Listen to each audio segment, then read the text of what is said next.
आकांक्षा यानी संसार की आकांक्षा। आकांक्षा यानी आकांक्षाएं, अनेक, एक नहीं अनेक। संसार अर्थात अनेक। जब आकांक्षा मिटकर अभिप्सा बनती है, अभिप्सा यानी आकांक्षा, आकांक्षाएं नहीं, एक ही आकांक्षा का नाम अभिप्सा, अनेक की अभिप्सा का नाम आकांक्षा।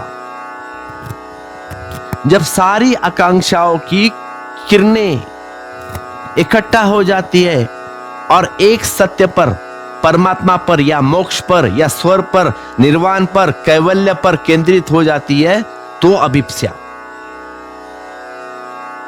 आकांक्षा और आकांक्षाएं का जाल जब संग्रीभूत हो जाता है तो अभिप्सा पैदा होती है। किरणें जब इकट्ठा हो जाती है तब आग पैदा होती है। किरणें अनेक तो आग एक। यहां तक तो समझ में बात आ जाती है कि आदमी धन चाहता है, पद चाहता है, पत्नी को चाहता है, बेटा को चाहता है, बेटी को चाहता है, भाई को चाहता है, जीवन को चाहता है, लंबी उम्र चाहता है, सुखी जीवन चाहता है। यह सब चाहत,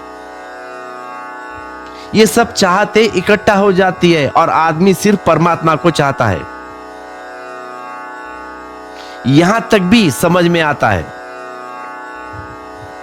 क्योंकि बहुत आकांक्षाएं जिनसे की है वह इसकी भी कल्पना तो कम से कम कर ही सकता है कि सभी आकांक्षाएं इकट्ठा हो गई। सब छोटे नदी नाले गिर गए और एक ही गंगा में, और गंगा बहने लगी सागर की तरफ।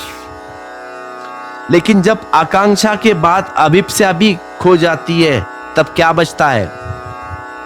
नदी नाले खो जाते हैं गंगा में, फिर गंगा जब खो जाती है सागर में तो क्या बचता है? सागर ही बचता है, गंगा नहीं बचती। अब तुम इसे ऐसा समझो, पहले तुम्हारी आकांक्षाएं खो जाएगी, तुम बचोगे, राइट? फिर तुम भी खो जाओगे, तब कौन बचेगा? तब बचेगा परमात्मा। जब तक तुम आकांक्षाओं में भटके हुए हो तब तक तुम तीन तेरा हो, टुकड़े टुकड़े, खंड खंड में बटे हो।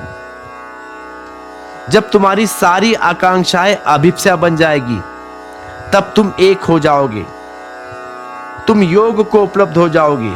योग यानी जुड़ जाओगे। तो सांसारिक आदमी खंड खंड है, एक भीड़, एक मजमा। धार्मिक आदमी भीड़ नहीं है, वह एक एकांत है। धार्मिक आदमी इकट्ठा है, योग को उपलब्ध हुआ, सारी आकांक्षाएं सिकोड़ ली उसने। अब कुछ पाने लेना देना नहीं है। अब परमात्मा जो दिए दिए, नहीं दिए नहीं दिए, सही।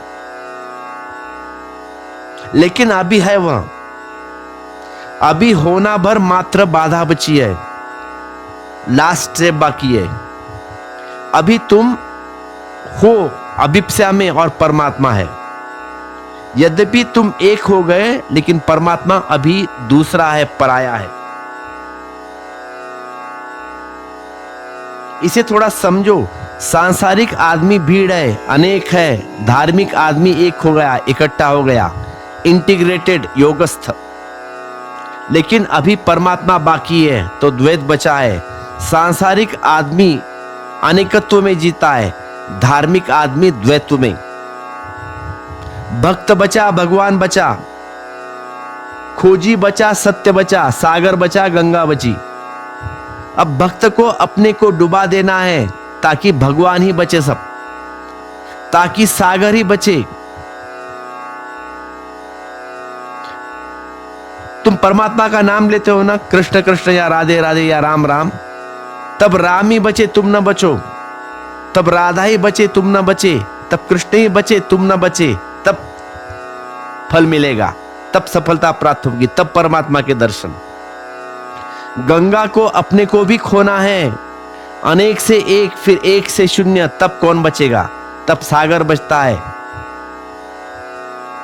जब तुम राधा राधा पुकारते हो ना, तुम मिट गए, अब राधा ही बची जो सदा से था।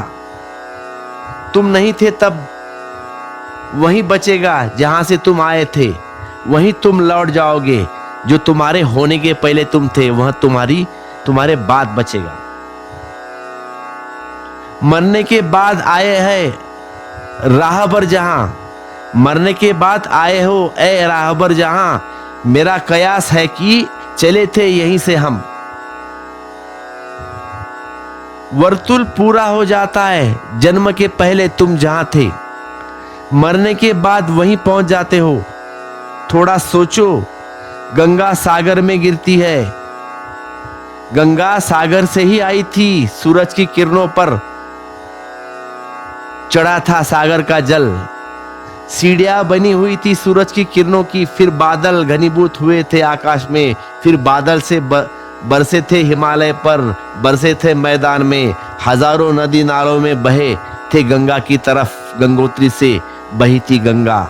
मेघ से आई थी, मेघ सागर से आए थे, फिर चलती है वापस, फिर सागर में खो जाएगी। मरने के बाद आए हैं ए राहबीर जहां, मेरा कयास है चलो थे यहीं से हम। वहीं बचेगा जो तुम्हारे होने के पहले था, उसे सत्य को कहो, तुम एक लहर हो सागर, तुम्हारे पहले भी था। लहरें खो जाएगी, सो जाएगी, सागर फिर भी होगा। और ध्यान रखना, सागर बिना लहरों के हो सकता है, लहरें बिना सागर के नहीं हो सकती। कभी सागर में लहरें होती है, कभी नहीं होती। जब लहरें होती है उसी को हम सृष्टा कहते हैं, जब लहरें नहीं होती उसको हम प्रलय कहते हैं। अगर सारी लहरें को सोचो तो सृष्टि और प्रलय, और एक एक लहर का हिसाब करे तो जन्म और मृत्यु। जब लहरें नहीं होती तो मृत्यु, जब लहर होती है तब जन्म। लेकिन जब लहर मिट जाती है तब क्या सच में ही मिट जाती है? यह सवाल है गहरा।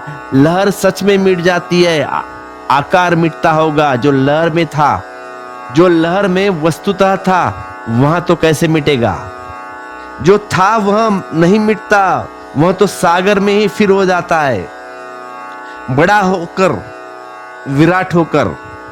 तुम रहोगे तुम जैसे नहीं, तुम रहोगे बूंद जैसे नहीं, तुम रहोगे सीमित नहीं, पता ठिकाना न रहेगा, नाम रूप न होगा। लेकिन जो तुम भीतर घनीभूत है इस क्षण, वह बचेगा, विराट होकर बचेगा।